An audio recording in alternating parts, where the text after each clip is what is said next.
দেশে একটি যুদ্ধ অবস্থা চলছে বলে মন্তব্য করেছেন উপদেষ্টা মাহফুজ আলম। মাহফুজ আলমের এই স্ট্যাটাস আমাদেরকে ভাবিয়ে তুলেছে।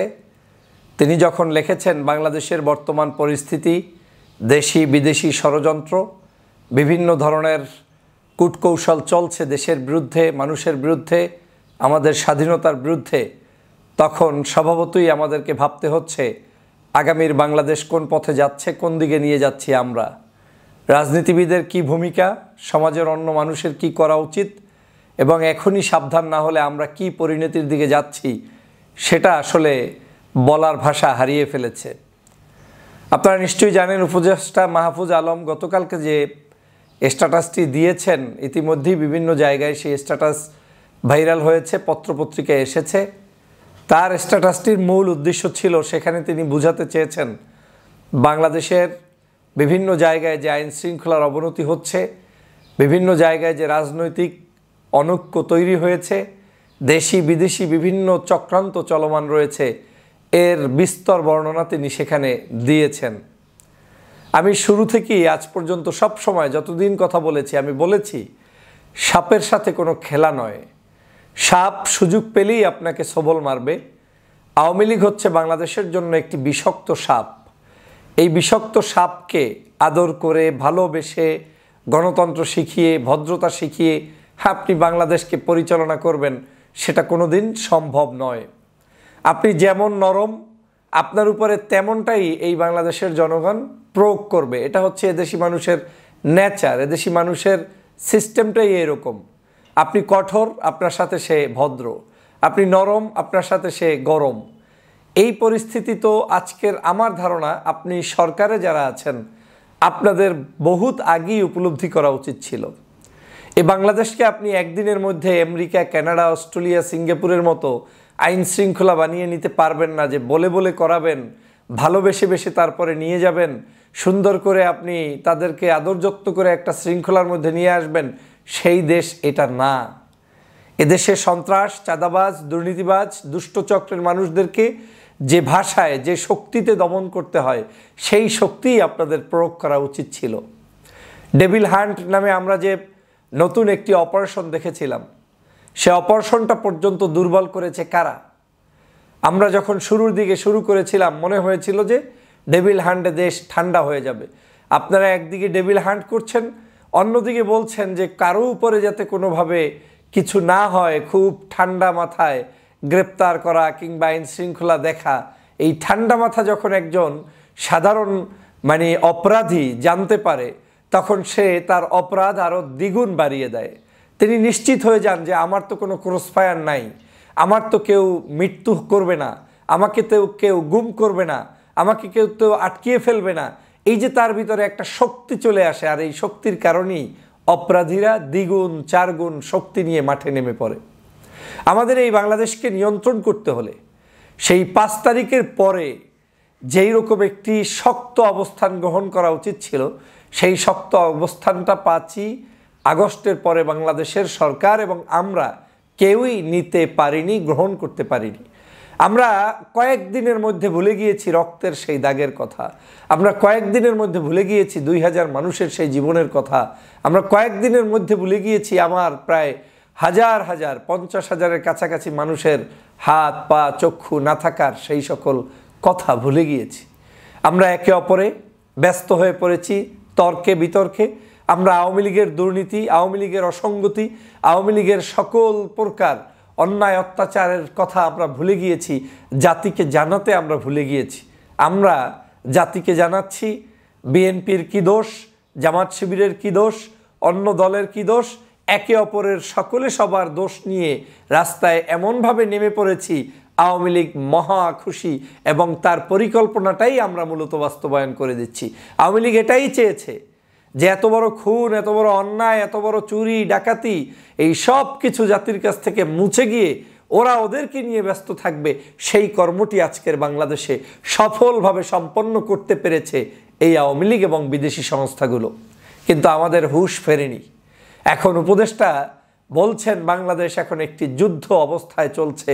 এই কথার ভারত্ব, এই কথার শক্তি, এই কথার অবস্থান যদি আপনারা অনুধাবন করতে না পারেন, তাহলে বাংলাদেশের সামনের দিনগুলোতে যে কত কঠিন পরিস্থিতি হবে সেটা আমাদেরকে ভাবিয়ে তুলেছে।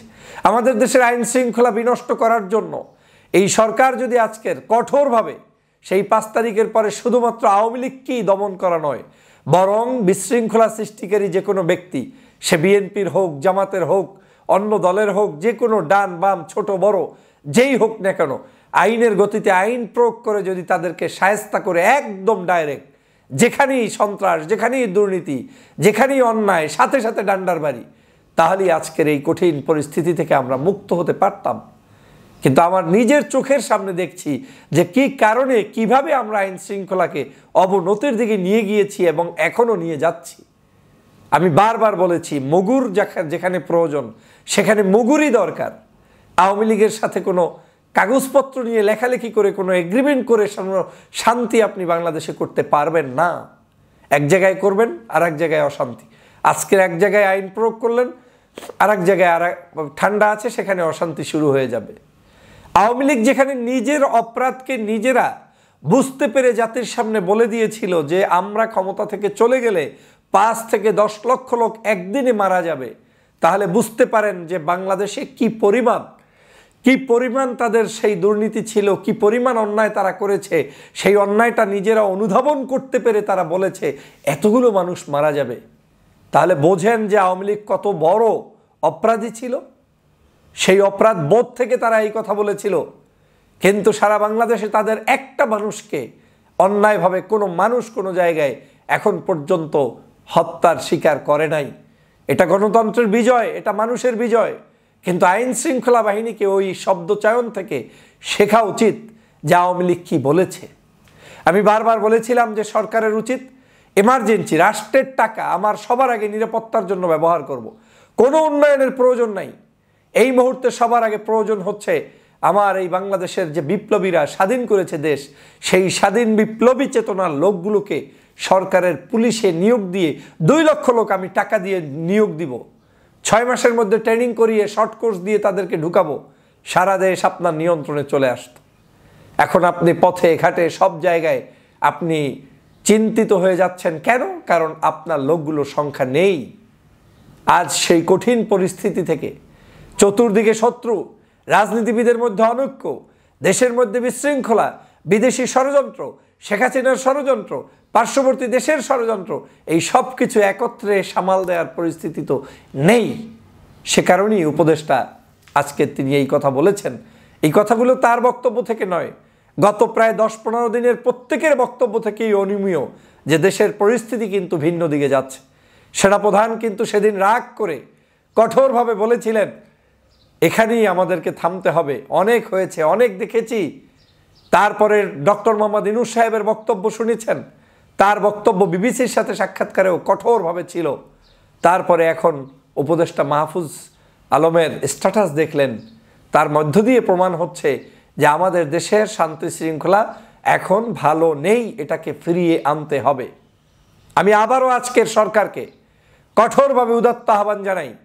এই ভিডিও আপনাদের কর্ণশিখরে যাবে কিনা আমি জানি না, কিন্তু আপনাদের কাছে স্পষ্ট বার্তা দিতে চাই, আপনাদেরকে কঠোর হতে হবে।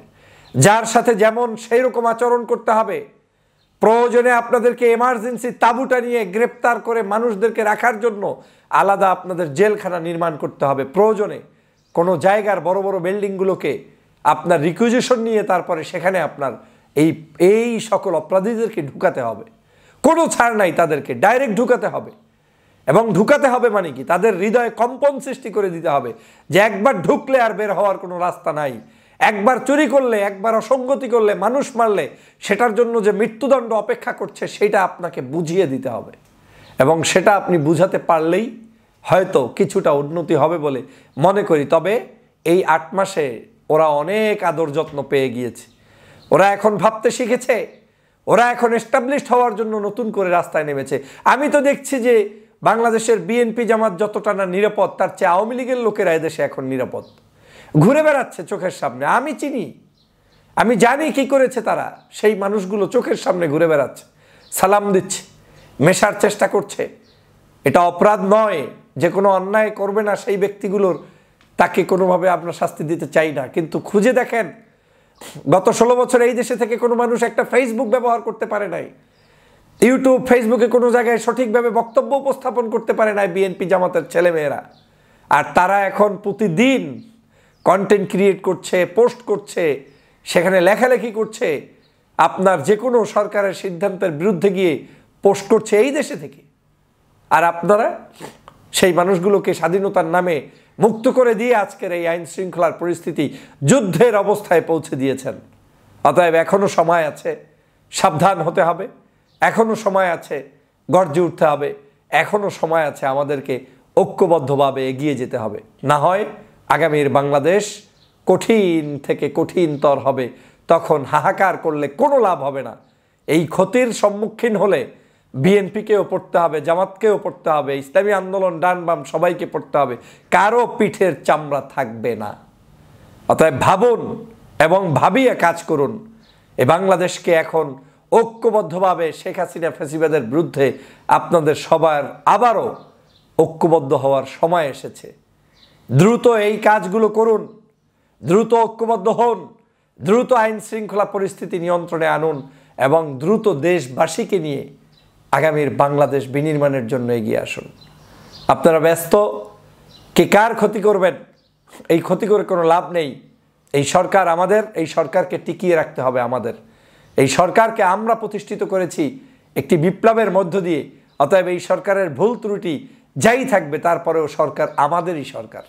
আসুন আমাদের সরকারকে আমাদের মতো করে পরিচালনা করার জন্য আমরা তাদেরকে পরামর্শ দেই, বুদ্ধি দেই। আর সরকারকেও অনুরোধ করব, আসুন রাজনীতিবিদদের সাথে পরামর্শ করুন, সকল দলমতের মানুষ, শ্রেণী পেশার মানুষদের সাথে ঐক্যবদ্ধ হন এবং ঐক্যবদ্ধ হয়েই এই দেশকে আপনারা গঠন করুন। না হয় পরিস্থিতি ভিন্ন দিকে যাচ্ছে, সেই দিকে গেলে কেউ কিন্তু রেহাই পাবেন না, পাবেন না, পাবেন না। প্রিয় সহযোদ্ধা ভাইরা, আমি এটা অনুমান করতে বহু আগেই পেরেছিলাম যে এরকম একটা কিছুই ঘটবে এবং এর চেয়েও ভয়ানক কিছু ঘটার অপেক্ষায় আপনি যদি আইন শৃঙ্খলা নিয়ন্ত্রণে না আনেন তখন আপনি বললেও হবে না। পরিস্থিতি যদি এমন হয় সামরিক শাসন আসতে হবে, তখন আপনি বললেও লাভ নেই, আসতে পারবে। পরিস্থিতি যদি এমন হয় ভিন্ন কিছু আসতে পারবে, আসবে, কিছু করার নেই। তখন এখন যারা শান্তির বাণী ছড়িয়ে দিচ্ছেন আপনাদেরকেই তারা জেলের মধ্যে নিক্ষিপ্ত করবে। অতএব আপনাদের সবাইকে সাবধান হওয়ার উদাত্ত আহ্বান জানাই, দেশকে গঠন করার জন্য ঐক্যবদ্ধ হওয়ার আহ্বান জানাই।